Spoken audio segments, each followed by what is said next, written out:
legitimate marriage. So the problem is that homosexual marriage is illegal. So is fornication, so is adultery. Okay, so if we make can I ask something, please? homosexual marriage legal, it wouldn't be... No. When you say marriage, look, there's two forms. One is basically on the state level, and the other is a religious Yes. marriage. So what the marriage that I'm talking about is what basically the religion recognizes as a valid marriage.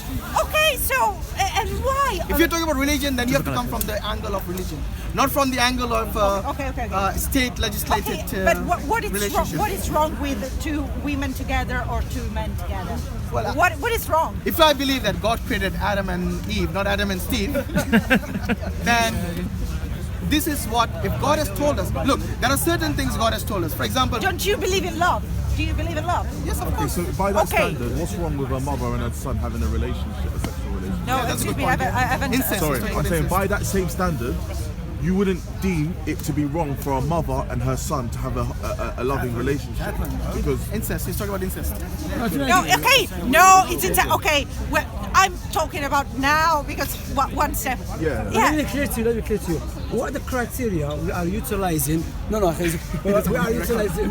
What are the criteria we are utilizing to come to know what is right, what is wrong? Because bear in mind, back in the days, like 50 years ago, in Europe, in America, gay was something wrong. So what happened? Why it Yes, became... like when in America, people were killing black people just because they were I black. understand that's the first point. So what is the criteria? Why it was wrong, now it become right? What is the criteria? Is it because, just let me help you. Homosexuality has never been wrong. In ancient Greek, they were all homosexual. The magister used to have relations Plato's with Republic, the... it was condemned as illegal. Plato's Republic, the great writer Plato, it was condemned as immoral. I think, speaking, why do I do this? I'm a non-practicing gay myself, all right? Okay. Why do I do this? Because it's saying everyone on camera. But I'm also a Muslim, and I completely accept what the Quran and the Hadith say about this. So I don't transgress that law. How can you be Muslim and... Because same-sex attraction is something I can't help. It's just the way I am. Okay. Yeah. Can But Islam, like Judaism and like the Bible, is about actions.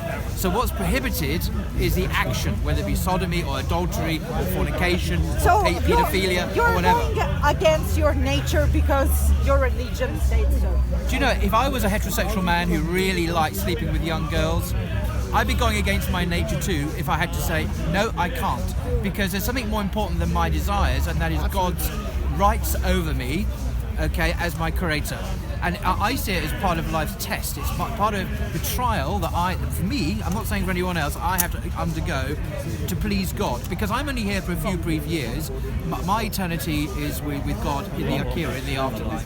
So for the sake of a few years of trial, I do not permit myself to go where some of my desires would like me. But my greater desire is to do God's will, actually. It's not to indulge in sin. Are you satisfied with your... Okay, excuse me, because I don't like giving back to other people. So, excuse me, are you happy with your life?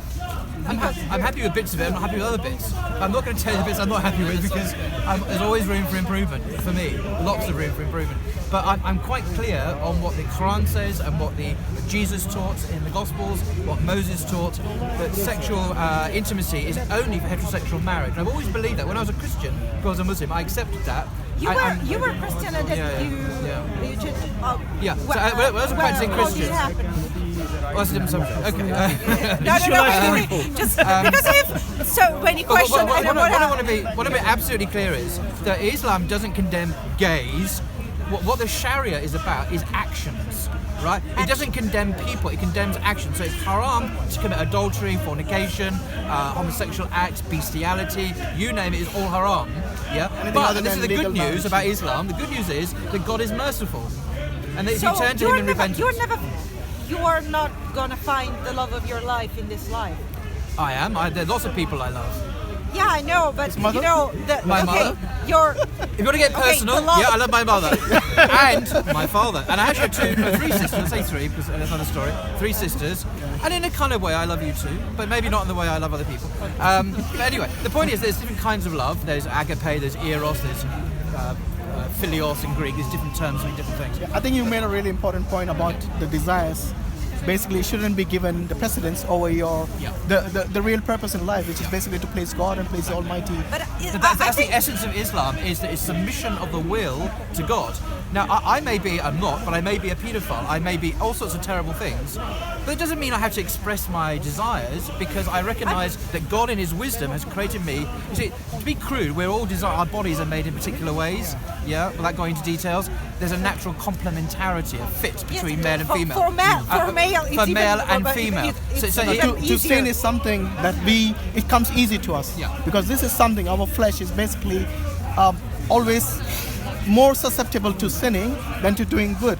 But we have to basically overcome that desire and try to be righteous. Because you see, the reason God has given these laws is for the good of not just the individual, but of the society as a whole. For example, many people have this desire to drink alcohol. They know it doesn't benefit them. It basically causes harm to their liver and so on. And what does Islam do? Islam basically nips it in the bud. It's not your individual, desire to drink and to feel merry and feel good. Okay, but you might be drinking. Every person who's an alcoholic at one point probably said that I will drink responsibly.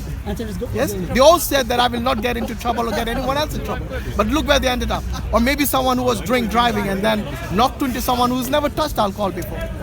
So you see, this is Islam basically looks at the rights of not just the individual, but of the society as a whole. Excuse me, I don't want to sound rude. There were people waiting for me. I just need to send them a text and tell them I'm here. I think this chap made a really important point that God has rights as well. Actually, we talk about our rights. I have my rights. God has rights over us, actually, and there's something we never hear about in our world today. You don't hear it on the BBC or anywhere. That God has rights over us. It's all about my rights as an individual. And that is completely contrary to the teaching of Jesus and Muhammad and all the prophets and messengers of God. And it's that crucial truth that only Islam, in my view, proclaims with crystal clear clarity. Only Islam proclaims that very clearly. It's been smudged over in Christianity, it's been smudged over in Judaism. What's the hadith? The hadith of Mu'adh, the messenger of Allah asked Mu'adh, he said, "Oh Mu'adh, you know Allah has right over us clearly."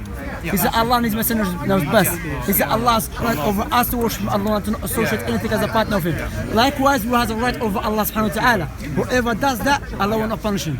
So this is similar to this line. Yeah, we have rights over God, that He will, according to God's own teaching. The school has mentioned here, our right over Allah subhanahu wa ta'ala. No one made a compulsion upon Allah. Allah subhanahu wa ta'ala made a compulsion upon Himself. You see, that is the beauty of... Some of them said it's from His favor, from His blessings. You see? That's the beauty of Islam in the sense that, I don't know if you have seen any contracts that people basically do, whether it's within your company, your employee, there's always this terms of condition you need to basically abide by. You see, Islam hasn't left any voids. It basically has told you what the terms of conditions are for every aspect of your life, which we call the Sharia. There are many people who misuse the meaning and the wording of Sharia to only imply the judicial, like the laws, the punishments and so on. But there's a huge aspect to it about the rights of the man over the woman and so on. I want to talk to all of you. I want you to listen to this point very well. As a Muslim, logic dictates, and logically speaking, that if I make a car from scratch, is there anyone knows about the car better than I do? No one knows. So therefore, if you want to know about the car in details, who you come to the one who made it. So therefore, logic dictates, we believe Allah is the creator of everything. So He knows about ourselves and everything in details better than human beings. So logic dictates to follow His commandment, then follow the human laws. You see what I'm saying? That's what logic dictates. That's why we have to focus on establishing there is God. Absolutely. But I think for this lady, what we need to do is, because she doesn't believe in God, before that, we need to step back a bit from the Sharia and the explanations in the Quran and so on, and try to make her understand why do we need to worship God? Why do we need? What is the purpose, not only of our life, but of actually believing in a God? And that's what we need to do in this case. Even Hashim, this is what differentiates us from animals. You don't follow your desire, you control your desire.